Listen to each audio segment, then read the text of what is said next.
ನಮಸ್ಕಾರ ವೀಕ್ಷಕರೇ, lab doctor ಚಾನೆಲ್ಗೆ ಸ್ವಾಗತ. If you new to the ಚಾನಲನ್ನು ಪ್ಲೀಸ್ ಲೈಕ್ ಮಾಡಿ, ಶೇರ್ ಮಾಡಿ ಮತ್ತು ಸಬ್ಸ್ಕ್ರೈಬ್ ಮಾಡಿ. ಬಿಕಾಸ್ ಈ ಚಾನೆಲ್ ಮುಖಾಂತರ ನಾವು ನಿಮಗೆ ಹೆಲ್ತ್ ರಿಲೇಟೆಡ್ ಇನ್ಫಾರ್ಮೇಷನ್, ಕರೆಕ್ಟ್ ಆದಂಥ ಮೆಡಿಕಲ್ ಇನ್ಫಾರ್ಮೇಷನನ್ನು ಕೊಡ್ತಾ ಇರ್ತೇವೆ. ಸೊ ಇವತ್ತಿನ ವಿಡಿಯೋದಲ್ಲಿ ನಾವು ಈ ಅಲರ್ಜಿಯ ಬಗ್ಗೆ ಸ್ವಲ್ಪ ಮಾಹಿತಿಯನ್ನು ಪಡೆದುಕೊಳ್ಳೋಣ. ಸೊ ಅಲರ್ಜಿ ಅಂದರೆ ಏನು? ನೀವು ನೋಡಿರ್ಬೋದು, ಕೆಲವೊಬ್ಬರಲ್ಲಿ ಅವರು ಡಸ್ಟಿಗೆ ಎಕ್ಸ್ಪೋಸ್ ಆದಾಗ ಅಥವಾ ಕೆಲವೊಬ್ಬರಲ್ಲಿ ಯಾವುದಾದ್ರೂ ಫುಡ್ಡನ್ನು ತಿಂದಾಗ ಎಕ್ಸೆಟ್ರಾ ಅವರಲ್ಲಿ ಕೆಲವೊಂದು ಲಕ್ಷಣಗಳು ಬರ್ತಾ ಇರ್ತವೆ. ಬಟ್ ಎಲ್ಲರಲ್ಲೂ ಈ ಅಲರ್ಜಿ ಇರೋದಿಲ್ಲ. Few people have this allergy. ಯಾಕಂದರೆ ಅಲರ್ಜಿ ಅಂದರೆ ಏನು? ನಮ್ಮ ಇಮ್ಯೂನ್ ಸಿಸ್ಟಮ್, ಎಲ್ಲರ ಬಾಡಿಯಲ್ಲಿನೂ ಏನಾದರೂ ಒಂದು ಬ್ಯಾಕ್ಟೀರಿಯಾ ಬಂತು, ಏನಾದರೂ ಒಂದು ವೈರಸ್ ಬಂತು, ಫಂಗಸ್ ಬಂತು, ಯಾವುದೇ ಒಂದು ಹಾರ್ಮ್ಫುಲ್ ಸಬ್ಸ್ಟೆನ್ಸ್ ಬಂತು ಅಂದಾಗ ನಮ್ಮ ಬಾಡಿ ಅದಕ್ಕೆ ಫೈಟ್ ಮಾಡ್ತಾ ಇರುತ್ತೆ. ಆ ಫೈಟ್ ಮಾಡುವಂಥ ಮೆಕ್ಯಾನಿಸಮನ್ನು ದೇವರು ಅಳವಡಿಸಿ ನಮ್ಮಲ್ಲಿ ಕಳಿಸಿರ್ತಾನೆ. ಬಟ್ ಕೆಲವೊಂದು ಸಲ ಏನಾಗುತ್ತೆ, ಬಿಕಾಸ್ ಆಫ್ ಸರ್ಟನ್ ರೀಸನ್, ಅದು ಆನುವಂಶಿಕ ಇರ್ಬೋದು, ಕೆಲವೊಂದು ಜೆನೆಟಿಕ್ ಚೇಂಜಸ್ಸಿಂದ ಇರ್ಬೋದು, ಸ್ವಲ್ಪ ಜನರಲ್ಲಿ ಏನಾಗುತ್ತೆ, ಅವರ ಬಾಡಿ ಈ ಥರದ ಡಸ್ಟ್ ಇರ್ಬೋದು ಅಥವಾ ಕೆಲವೊಂದು ಫುಡ್ ಇರ್ಬೋದು, ಕೆಲವೊಂದು ಆ್ಯನಿಮಲ್ ಪ್ರಾಡಕ್ಟ್ಸ್ ಇರ್ಬೋದು, ಈ ಥರದಕ್ಕೆಲ್ಲ ಎಕ್ಸ್ಪೋಸ್ ಆದಾಗ ಅದು ಓವರ್ ರಿಯಾಕ್ಟ್ ಮಾಡಿಬಿಡುತ್ತೆ. ಈ ಓವರ್ ರಿಯಾಕ್ಷನನ್ನು ನಾವು ಅಲರ್ಜಿ ಅಂತ ಹೇಳ್ತಾ ಇರ್ತೀವಿ. ಅದು ಹಾರ್ಮ್ಫುಲ್ ಇರೋದಿಲ್ಲ, ಅದರಿಂದ ಏನೂ ಪ್ರಾಬ್ಲಮ್ ಇರೋದಿಲ್ಲ. ಬಟ್ ಸ್ಟಿಲ್ ನಮ್ಮ ಬಾಡಿ ಅದನ್ನು ಇದು ಹಾರ್ಮ್ಫುಲ್ ಸಬ್ಸ್ಟೆನ್ಸ್ ಅಂತ ಅದಕ್ಕೆ ರಿಯಾಕ್ಟ್ ಮಾಡುತ್ತೆ. ಈ ಕಂಡೀಷನನ್ನು ನಾವು ಅಲರ್ಜಿ ಅಂತ ಹೇಳ್ತಾ ಇರ್ತೇವೆ. ಇದಕ್ಕೆ ಆನುವಂಶಿಕ ರೀಸನ್ಸು ಇರ್ಬೋದು. ಕೆಲವೊಂದು ಸಲ ಮನೆಯಲ್ಲಿ ಯಾರಿಗಾದರೂ ಅಲರ್ಜಿ ಇತ್ತು ಅಂತ ಹೇಳಿದರೆ ನೀವು ನೋಡ್ಬೋದು, ಮಕ್ಕಳಿಗೆ ಎಲ್ಲ ಅಲರ್ಜಿ ಬರ್ತಾ ಇರುತ್ತೆ. ಬಟ್ ಎಸ್, ಬಾಡಿಯ ಇಮ್ಯೂನ್ ಸಿಸ್ಟಮ್ ಓವರ್ ಆಗಿ ರಿಯಾಕ್ಟ್ ಮಾಡ್ತಾ ಇದ್ದಾಗ ಈ ಥರದ ಚೇಂಜಸ್ ಬರ್ತಾ ಇರ್ತವೆ. ಈಗ ಈ ಅಲರ್ಜಿ ಡಸ್ಟಿಗಿರ್ಬೋದು, ಆಹಾರಕ್ಕಿರ್ಬೋದು, ಪ್ಲಾಂಟ್ಸಿಗಿರ್ಬೋದು, ಗಿಡಗಳಿಗಿರ್ಬೋದು, ಫ್ರೂಟ್ಸಿಗಿರ್ಬೋದು, ಎನಿಥಿಂಗ್ ಆ್ಯಂಡ್ ಎವ್ರಿಥಿಂಗ್, ಎಲ್ಲದಕ್ಕೂ ಅಲರ್ಜಿ ಬರ್ತಾ ಇರ್ಬೋದು. ಆ್ಯಂಡ್ ಈ ಅಲರ್ಜಿಯ ಸಿವಿಯಾರಿಟಿ ಸ್ವಲ್ಪ ಜನರಲ್ಲಿ ಬಹಳ ಮೈಲ್ಡ್ ಲಕ್ಷಣಗಳು ಬರ್ತಾ ಇರ್ಬೋದು. ಆ್ಯಂಡ್ ಕೆಲವೊಬ್ಬರಲ್ಲಿ ತುಂಬ ಸಿವಿಯರ್ ಆಗಿ ಈ ಅಲರ್ಜಿ ಮ್ಯಾನಿಫೆಸ್ಟ್ ಆಗ್ತಾ ಇರ್ಬೋದು. ಬಹಳಷ್ಟು ಸಲ ಪೇಷಂಟ್ಸ್ ಕೇಳ್ತಾರೆ, ಈ ಅಲರ್ಜಿ ನಾನು ಇಷ್ಟು ಟ್ರೀಟ್ಮೆಂಟ್ ತೊಗೊಂಡೆ, ಅಷ್ಟು ಟ್ರೀಟ್ಮೆಂಟ್ ತೊಗೊಂಡೆ, ನನಗೆ ಕ್ಯೂರೇ ಆಗ್ತಾ ಇಲ್ಲ. ನಿಮ್ಮ ಇಮ್ಯೂನ್ ಸಿಸ್ಟಮ್ ಇದರಲ್ಲಿ ರಿಯಾಕ್ಟ್ ಮಾಡ್ತಾ ಇದೆ. ನಿಮ್ಮ ಇಮ್ಯೂನ್ ಸಿಸ್ಟಮನ್ನು ನಾವು ಸಪ್ರೆಸ್ ಮಾಡಿದ್ವಿ ಅಥವಾ ಇಮ್ಯೂನ್ ಸಿಸ್ಟಮನ್ನು ಶಾಂತ ಮಾಡಲಿಕ್ಕೆ ಹೈ ಡೋಸ್ ಔಷಧಿಗಳನ್ನು ಹಾಕಿದಾಗ ಏನಾಗುತ್ತೆ, ನಿಮ್ಮ ಬಾಡಿ ಒಂದು ಬ್ಯಾಕ್ಟೀರಿಯಾ ಬಂದ್ರೂ ಅದು ಫೈಟ್ ಮಾಡಲಿಕ್ಕಿಲ್ಲ ಆ್ಯಂಡ್ ನಿಮಗೆ ಸಿವಿಯರ್ ಇನ್ಫೆಕ್ಷನ್ ಆಗ್ಬೋದು.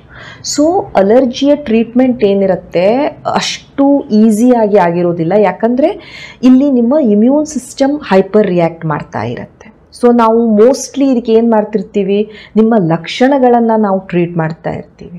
ಕೆಲವೊಂದು ಸಲ ಪೇಷಂಟ್ಸ್ ಹೇಳ್ತಾರೆ, ಇಷ್ಟೇ ಟ್ಯಾಬ್ಲೆಟ್ಸಾ ಮೇಡಮ್, ಇಷ್ಟೇನಾ, ಇದು ನನಗೆ ಅವರು ಹಾಕಿದ್ದಾರೆ, ಇಷ್ಟೇ ಟ್ಯಾಬ್ಲೆಟ್ಸಾ, ನನಗೇನಾದರೂ ಅಲರ್ಜಿ ಕಂಪ್ಲೀಟ್ಲಿ ಕ್ಯೂರ್ ಆಗಿಬಿಡಬೇಕು ಅಂತ. ಸೊ ಆದ ಕಾರಣ ನಾನು ಹೇಳಿದ ರೀಸನ್ನಿಂದ, ಬಿಕಾಸ್ ನಿಮ್ಮ ಜೆನೆಟಿಕ್ ಸಿಸ್ಟಮೇ, ನಿಮ್ಮ ಇಮ್ಯೂನ್ ಸಿಸ್ಟಮೇ ಈ ರೀತಿ ಹೈಪರ್ ರಿಯಾಕ್ಟ್ ಮಾಡ್ತಾ ಇರೋದ್ರಿಂದ ಈ ಅಲರ್ಜಿಗೆ ನಾವು ಕಂಪ್ಲೀಟ್ಲಿ ಕ್ಯೂರ್ ಮಾಡೋಕ್ಕಾಗೋದಿಲ್ಲ. ನಾವು ನಿಮ್ಮ ಲಕ್ಷಣಗಳನ್ನು ಟ್ರೀಟ್ ಮಾಡ್ತೇವೆ. ನಿಮಗೆ ಮೂಗು ಸೋರ್ತಾ ಇದೆ, ಕಣ್ಣಲ್ಲಿ ನೀರು ಬರ್ತಾ ಇದೆ, ಶೀನ್ ಬರ್ತಾ ಇದೆ, ಇವುಗಳನ್ನು ನಾವು ಟ್ರೀಟ್ ಮಾಡ್ತಾ ಇರ್ತೇವೆ. ಸೊ ಇದು ನಿಮ್ಮ ಜೀವನದ ಗುಣಮಟ್ಟವನ್ನು ವರ್ಸನ್ ಮಾಡಬಾರ್ದು ಅಂತ. Okay, so allergy, different types of allergy ನಾನು ಹೇಳಿದೆ. Food allergy, dust allergy, animal energy, plants energy etcetera ಇರುತ್ತೆ. ಆ್ಯಂಡ್ ಅಲರ್ಜಿಯಲ್ಲಿ ಬರುವಂಥ ಲಕ್ಷಣಗಳು ಸಹ ಡಿಪೆಂಡ್ ಆಗುತ್ತೆ ನೀವು ಯಾವುದಕ್ಕೆ ಅಲರ್ಜಿಕ್ ಇದ್ದೀರಿ ಅಂತ. ಈಗ ಸಪೋಸ್ ನೀವು ಈ ಅಲರ್ಜನ್ಸನ್ನು ಇನ್ಹೇಲ್ ಮಾಡಿದರೆ, ಅಂದರೆ ಗಾಳಿಯಲ್ಲಿ ಇರುವಂಥದ್ದು ಡಸ್ಟ್ ಇರಬಹುದು ಅಥವಾ ಪೋಲನ್ಸ್ ಇರ್ಬೋದು, ಕೆಲವೊಂದು ಬೀಜಗಳಿಗಿರ್ಬೋದು, ಈ ಥರದ್ದೆಲ್ಲ ನೀವು ಇನ್ಹೇಲ್ ಮಾಡಿದಾಗ ಏನಾಗುತ್ತೆ, ನಿಮ್ಮ ಈ ಪುಪ್ಪುಸ ಮತ್ತು ನಿಮ್ಮ ಏರ್ವೆ ಅಲ್ಲಿ ಚೇಂಜಸ್ ಬರ್ತವೆ. ಸೊ ನಿಮಗೆ ಅದರ ಲಕ್ಷಣಗಳು ಬರ್ತಾ ಇರ್ಬೋದು. ಸಪೋಸ್ ನೀವು ಯಾವುದಾದ್ರೂ ಒಂದು ಫುಡ್ಡಿಗೆ ಅಲರ್ಜಿ ಇತ್ತು ಆ್ಯಂಡ್ ನೀವು ಅದನ್ನು ತಿಂದ್ರಿ ಅಂದಾಗ ನಿಮ್ಮ ಹೊಟ್ಟೆಯಲ್ಲಿ ನಾವು ಲಕ್ಷಣಗಳನ್ನು ನೋಡ್ತಾ ಇರ್ಬೋದು. ನಿಮ್ಮ ಸ್ಕಿನ್ಗೆ ಕಾಂಟ್ಯಾಕ್ಟಿಗೆ ಬಂದಾಗ ಅಲ್ಲಿ ಚೇಂಜಸ್ ಆಯಿತು ಅಂದರೆ ಸ್ಕಿನ್ ರಿಲೇಟೆಡ್ ಅಲರ್ಜಿಕ್ ಚೇಂಜಸನ್ನು ನೋಡ್ತಾ ಇರಬಹುದು. ಸೊ ಅಲರ್ಜಿಯ ಸಿಂಪ್ಟಮ್ಸ್ ಎಲ್ಲರಲ್ಲೂ ಒಂದೇ ಟೈಪ್ ಇರೋದಿಲ್ಲ. ಕೆಲವೊಬ್ಬರಿಗೆ ಜಸ್ಟ್ ಒಂದು ಸ್ವಲ್ಪ ಸಿಂಪ್ಟಮ್ಸ್ ಬರ್ತಾ ಇರ್ಬೋದು, ಕೆಲವೊಬ್ಬರಿಗೆ ಬಹಳ ಸಿವಿಯರ್ ಸಿಂಪ್ಟಮ್ಸ್ ಬರ್ತಾ ಇರ್ಬೋದು. ಆ್ಯಂಡ್ ಇನ್ನೂ ಕೆಲವೊಬ್ಬರಲ್ಲಿ ಅಲರ್ಜಿ ಈವನ್ ಅವರ ಜೀವಕ್ಕೆ ಅಪಾಯವನ್ನು ಸಹ ತಂದಿರಬಹುದು. ಅನಾಫಿಲಾಕ್ಸಿಸ್ ಅಂತ ನಾವು ಹೇಳ್ತಾ ಇರ್ತೇವೆ. ಸೊ ಲಕ್ಷಣಗಳು ವೇರಿ ಆಗ್ತಾ ಇರ್ತವೆ ಈ ಅಲರ್ಜಿಯಲ್ಲಿ from person to person. Most common allergy ನಾವು ನೋಡ್ತಾ ಇರ್ತೇವೆ ಈ ಡಸ್ಟ್ ಅಲರ್ಜಿ ಅಥವಾ ಅಲರ್ಜಿಕ್ ರೈನೈಟಿಸ್. ಏನಾದರೂ ನೀವು ಇನ್ಹೇಲ್ ಮಾಡಿದ್ರಿ ಅಂದಾಗ ನಿಮಗೆ ಅಲರ್ಜಿ ಬರುತ್ತೆ. ಮೂಗಲ್ಲಿ ತುರ್ಕೆ ಬರ್ಲಿಕ್ಕೆ ಶುರು ಆಗೋದು, ಕಣ್ಣಲ್ಲಿ ನೀರು ಬರೋದು, ಶೀನ್ ಬರೋದು, ಕಿವಿ ತುರಿಸ್ದಾಗ ಆಗೋದು, ಗಂಟ್ಲಲ್ಲಿ ಇಚ್ಚಿಂಗ್ ಬರೋದು, ಹೆಡೇಕ್ ಬರೋಕ್ಕೆ ಶುರು ಆಗೋದು, ಇವೆಲ್ಲ ಈ ಅಲರ್ಜಿಕ್ ರೈನೈಟಿಸ್. ರೈನೈಟಿಸ್, ರೈನೋ ಅಂದರೆ ಮೂಗು, ಐಟಿಸ್ ಅಂದರೆ ಉರಿಯೂತ. ಸೊ ಈ ಅಲರ್ಜಿಯಿಂದ ಅಲ್ಲೆಲ್ಲ ಉರಿಯೂತ ಶುರುವಾಗ್ಬಿಡುತ್ತೆ. ನಿಮ್ಮ ಬಾಡಿ ಅದನ್ನು ಯಾವುದೋ ಒಂದು ಡೇಂಜರಸ್ ಸಬ್ಸ್ಟೆನ್ಸ್ ನಿಮ್ಮ ಬಾಡಿಯಲ್ಲಿ ಹೋಗ್ತಾ ಇದೆ ಅಂದ್ಕೊಂಡು ಆ ಡಸ್ಟಿಗೇನೆ ರಿಯಾಕ್ಟ್ ಮಾಡೋಕ್ಕೆ ಶುರುವಾಗುತ್ತೆ. ಸೊ ಅಲ್ಲಿ ಬರುವಂಥ ಬಿಳಿ ರಕ್ತ ಕಣಗಳು, ಈಸ್ನೋಫಿಲ್ಸು ಎಕ್ಸೆಟ್ರಾ ಏನು ಮಾಡ್ತವೆ, ಕೆಲವೊಂದು ಸಬ್ಸ್ಟೆನ್ಸಸ್ ಲೈಕ್ ಹಿಸ್ಟಮಿನ್ ಎಕ್ಸೆಟ್ರಾ ಅನ್ನ ಬಿಡ್ತವೆ. ಸೊ ಈ ಥರದ ಹಿಸ್ಟಮಿನ್ ಎಕ್ಸೆಟ್ರಾ ಬರೋದ್ರಿಂದ ನಮಗೆಲ್ಲ ಲಕ್ಷಣಗಳು ಬರ್ತವೆ. ಅವು ಅಲ್ಲಿ ನಿಮ್ಮ ಈ ಮೂಗಲ್ಲಿರ್ಬೋದು, ನಿಮ್ಮ ಗಂಟ್ಲಲ್ಲಿರ್ಬೋದು, ನಿಮ್ಮ ಕಿವಿಯಲ್ಲಿರ್ಬೋದು, ಇವೆಲ್ಲ ಚೇಂಜಸ್ ಆಗಿ ಮನುಷ್ಯನಿಗೆ ಈ ರೀತಿ ಲಕ್ಷಣಗಳು ಬರ್ಲಿಕ್ಕೆ ಶುರುವಾಗ್ತವೆ. ಸೊ ಇಲ್ಲಿ ನೀವು ನೋಡ್ಬೋದು ಅಲರ್ಜಿಕ್ ರೈನೈಟಿಸ್. ರೈನೋ ಅಂತ ಹೇಳಿದ್ರೆ ಮೂಗು. ಸೊ ಇಲ್ಲಿ ಬೇಸಿಕಲಿ ಮೂಗು, ನಿಮ್ಮ ಗಂಟ್ಲು, ಇವೆಲ್ಲ ಏರಿಯಾದಲ್ಲಿ ಅಲರ್ಜಿ ಆಗ್ತಾ ಇರುತ್ತೆ. ಸೊ ಕಣ್ಣುಗಳು ನೋಡ್ಬೋದು, ರೆಡ್ನೆಸ್ ಇದೆ, ತುರ್ಕೆ ಬರ್ತಾ ಇದೆ, ಕಣ್ಣಿನ ನೀರ್ ಸುರಿತಾ ಇದೆ, ನಿಮ್ಗೆ ಶೀನ್ ಬರುತ್ತೆ, ಇಲ್ಲೆಲ್ಲ ಫುಲ್ಲಿ ಕಂಜೆಷನ್ ಆಗ್ಬಿಡತ್ತೆ. ಅಂಡ್ ಮೂಗಿಂದ ನೀರ್ ಸೋರ್ತಾ ಇರತ್ತೆ, ಗಂಟ್ಲ ತುರ್ಕೆ ಬರ್ಬೋದು, ಕಿವಿ ತುರ್ಕೆ ಬರ್ಬೋದು, ಕೆಮ್ಮು ಬರ್ಬೋದು ಈ ಅಲರ್ಜಿಕ್ ರೈನೈಟಿಸ್ ಅಲ್ಲಿ. ಸೊ ಮೇನ್ಲಿ ಪೇಷಂಟಿಗೆ ಕಣ್ಣುಗಳು ಕೆಂಪಗಾಗೋದು, ತುರ್ಕೆ ಬರೋದು, ಕಣ್ಣಿನ ನೀರ್ ಬರೋದು, ಮೂಗಿಂದ ನೀರ್ ಬರೋದು, ಶೀನೋದು, ರನ್ನಿಂಗ್ ನೋಸ್ ಇರ್ಬೋದು, ಗಂಟ್ಲು ನೋವು, ಗಂಟ್ಲ ತುರ್ಕೆ ಇರ್ಬೋದು, ಅಥವಾ ಬಹಳ ಸುಸ್ತಾಗೋದು, ಇದು ಈ ಅಲರ್ಜಿಕ್ ರೈನೈಟಿಸ್ನ ಸಿಂಪ್ಟಮ್ಸ್.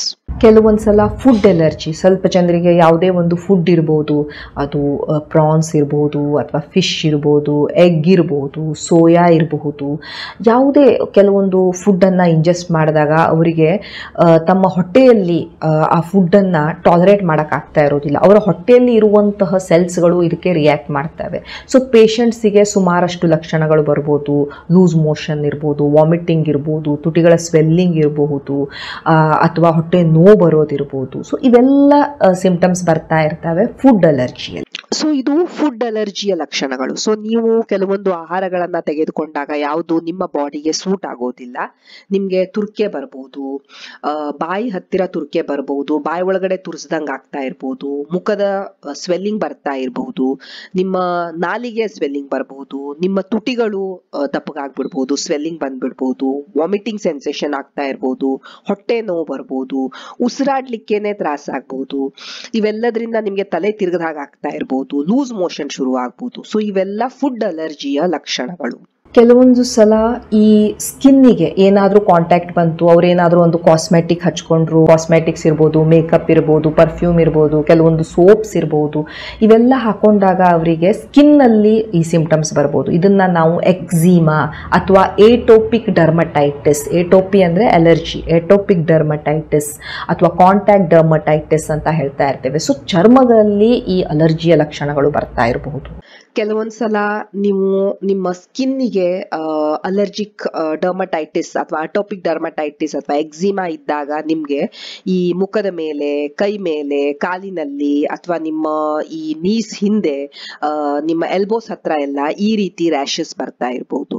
ಸೊ ಈ ರೀತಿ ರ್ಯಾಷಸ್ ನಿಮ್ಗೆ ಬರ್ತಾ ಇರ್ಬೋದು. ನೀವು ಒಂದು ಸೋಪಿನ ಜೊತೆ ಕಾಂಟ್ಯಾಕ್ಟಿಗೆ ಬಂದ್ರಿ, ಅಥವಾ ಪರ್ಫ್ಯೂಮ್ಸ್ ಇರಬಹುದು, ಅಥವಾ ವಾಷಸ್ ಇರಬಹುದು, ಅಥವಾ ಯಾವುದೇ ಒಂದು ಕಾಸ್ಮೆಟಿಕ್ಸ್ ಇರಬಹುದು, ಅದರಿಂದ ನಿಮ್ಗೆ ಅಲರ್ಜಿ ಆಯ್ತು, ಆವಾಗ ನಿಮ್ಗೆ ಈ ರೀತಿ ಆಗ್ತಾ ಇರಬಹುದು. ಸೊ ಇಲ್ಲಿ ನೀವು ನೋಡ್ಬೋದು ಹೇಗೆ ಈ ರೀತಿ ಅಲರ್ಜಿಯಿಂದ ಈ ರೀತಿ ನೀವು ಚೇಂಜಸ್ ಅನ್ನ ನೋಡ್ತಾ ಇರ್ತೀರಾ. ಇದನ್ನ ನಾವು ಹೈವ್ಸ್ ಅಂತ ಹೇಳ್ತಾ ಇರ್ತೀವಿ.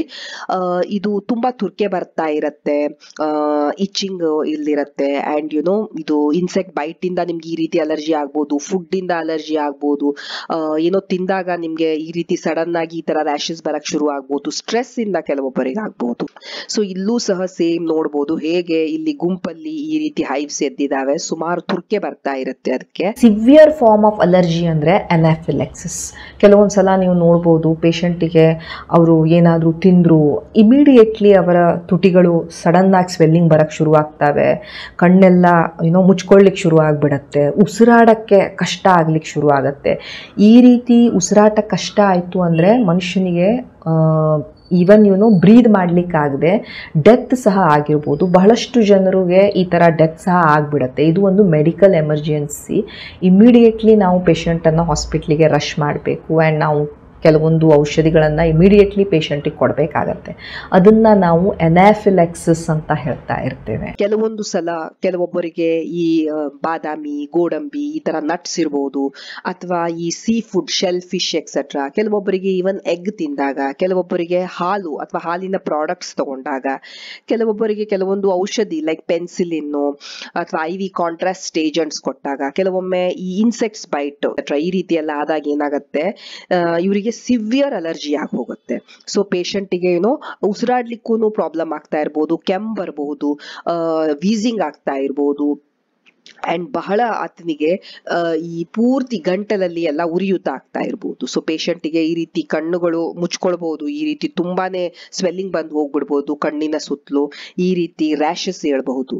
ಸೊ ನೀವು ನೋಡ್ಬೋದು ಇಲ್ಲಿ ಪೇಷಂಟಿಗೆ ತುಟಿಗಳೆಲ್ಲ ಹೇಗೆ ಊದ್ಕೊಂಡ್ಬಿಟ್ಟಿದೆ, ಉಸಿರಾಡಕ್ಕೆಲ್ಲ ಕೆಲವೊಂದ್ಸಲ ಪ್ರಾಬ್ಲಮ್ ಹಾಕೊಂಡು ಮೆಡಿಕಲ್ ಎಮರ್ಜೆನ್ಸಿ ಆಗ್ಬಿಡತ್ತೆ. ಸೊ ಇವು ಕೆಲವೊಂದು ಲಕ್ಷಣಗಳು ಯಾವುದು ನೀವು ಅಲರ್ಜಿಯಲ್ಲಿ ನೋಡ್ತಾ ಇರ್ಬೋದು. ಎಲ್ಲರಲ್ಲೂ ಇಷ್ಟೇ ಸಿವಿಯರ್ ಆಗಿ ಈ ಲಕ್ಷಣಗಳು ಬರಬೇಕಂತ ಇಲ್ಲ. ಬಟ್ ಎಸ್, ನೀವು ಈ ರೀತಿ ಲಕ್ಷಣಗಳನ್ನು ನೋಡ್ತಾ ಇದ್ದರೆ, ನಿಮಗೆ ಈ ರೀತಿ ಲಕ್ಷಣಗಳಿಂದ ನಿಮ್ಮ ಜೀವನದ ಗುಣಮಟ್ಟ ಎಫೆಕ್ಟ್ ಆಗ್ತಾ ಇತ್ತು ಅಂದರೆ ಡೆಫಿನೆಟ್ಲಿ ನೀವು ನಿಮ್ಮ ಡಾಕ್ಟರನ್ನು ಭೇಟಿ ಆಗಬೇಕು ಆ್ಯಂಡ್ ಅವರು ನಿಮಗೆ ಟ್ರೀಟ್ಮೆಂಟನ್ನು ಕೊಡ್ತಾರೆ. ನೋಡಿ, ಟ್ರೀಟ್ಮೆಂಟನ್ನು ನಾವು ಡೆಫಿನೆಟ್ಲಿ ಕೊಡ್ಬೋದು, ಬಟ್ ಯಾವುದೇ ಒಂದು ಮೆಡಿಸಿನನ್ನು ಕೊಟ್ಟು ಕಂಪ್ಲೀಟ್ಲಿ ನಿಮ್ಮ ಅಲರ್ಜಿಯನ್ನು ನಾವು ಗುಣ ಮಾಡಿಬಿಡ್ತೇವೆ ಅಂದರೆ that is not possible because of the mechanism. ಯಾವ ಕಾರಣದಿಂದ ನಿಮ್ಮ ಇಮ್ಯೂನ್ ಸಿಸ್ಟಮ್ಮೇ ಈ ಥರ ಹೈಪರ್ ಆ್ಯಕ್ಟಿವ್ ಆಗಿರೋದ್ರಿಂದ ನಾವು ಅದನ್ನು ಸಪ್ರೆಸ್ ಮಾಡೋಕ್ಕಾಗೋದಿಲ್ಲ. ಯಾಕಂದರೆ ಅದನ್ನು ಸಪ್ರೆಸ್ ಮಾಡೋಕ್ಕೆ ಹೋದಾಗ ಅದಕ್ಕೆ ಅದರದ್ದೇ ಆದಂಥ ಸೈಡ್ ಇಫೆಕ್ಟ್ಸ್ ಇರ್ತವೆ. ಈಗ ಸಪೋಸ್ ಒಂದು ಪೇಷಂಟಿಗೆ ನಾವು ಕಿಡ್ನಿ ಟ್ರಾನ್ಸ್ಪ್ಲಾಂಟ್ ಮಾಡ್ತೀವಿ, ನಿಮ್ಮ ಇಮ್ಯೂನ್ ಸಿಸ್ಟಮ್ ಆ ಹೊಸ ಕಿಡ್ನಿಯನ್ನು ತೆಗೆದುಕೊಳ್ಳಿ, ಅದನ್ನು ರಿಜೆಕ್ಟ್ ಮಾಡಬಾರ್ದು ಅಂತ ನಾವೇನು ಮಾಡ್ತೀವಿ, ಹೈ ಡೋಸ್ ಇಮ್ಯುನೋ ಸಪ್ರೆಸೆಂಟ್ಸನ್ನು ಹಾಕ್ತಿರ್ತೀವಿ ಅವರ ಇಮ್ಯೂನ್ ಸಿಸ್ಟಮನ್ನು ಶಾಂತ ಮಾಡಲಿಕ್ಕೆ, ಇಮ್ಯೂನ್ ಸಿಸ್ಟಮನ್ನು ಸಪ್ರೆಸ್ ಮಾಡಲಿಕ್ಕೆ.